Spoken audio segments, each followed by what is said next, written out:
سعودی عرب میں senior scholars کی council نے کہا ہے کہ تکفیر کا فیصلہ انسانوں نے نہیں بلکہ اللہ اور اس کے رسول صلی اللہ علیہ وسلم نے کرنا ہے۔ آپ کو بتا دیں کہ تکفیر کے معنی ہیں کسی پر کفر کا الزام لگانا،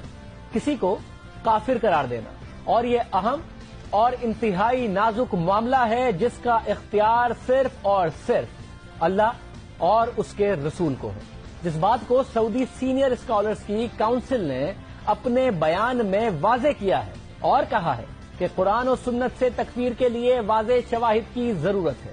سعودی علماء کا کہنا ہے کہ دنیا بھر میں انتہا پسند تنظیمیں بھی تکفیر کو بنیاد بنا کر کسی کو بھی کافر قرار دے کر اپنی کارروائیوں کا جواز دیتی نظر آتی ہیں، چاہے وہ کارروائی مسلمانوں کے خلاف ہو یا غیر مسلموں کے خلاف۔ عرب نیوز کے مطابق 2 روز پہلے سعودی سینئر اسکالرز کونسل نے ایک بیان جاری کیا جس میں واضح طور پر کہا ہے کہ اسلام انتہا پسندی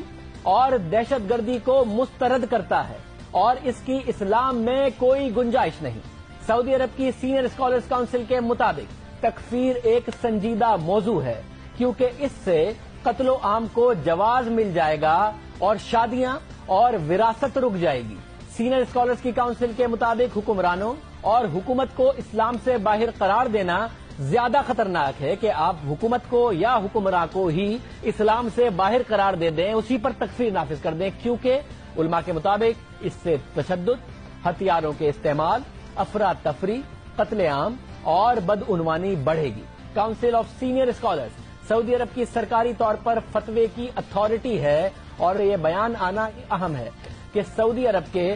وہابی مکتبہ فکر پر تکفیر کے حوالے سے تنقید ہوتی رہی ہے، اور اب انہی علماء کی جانب سے جب یہ تنقید ہوتی ہے اور بار بار ہوتی ہے اور علماء کی طرف سے تکفیر کے حوالے سے یہ بیان آیا ہے جس میں واضح طور پر کہا گیا ہے کہ تکفیر کا اختیار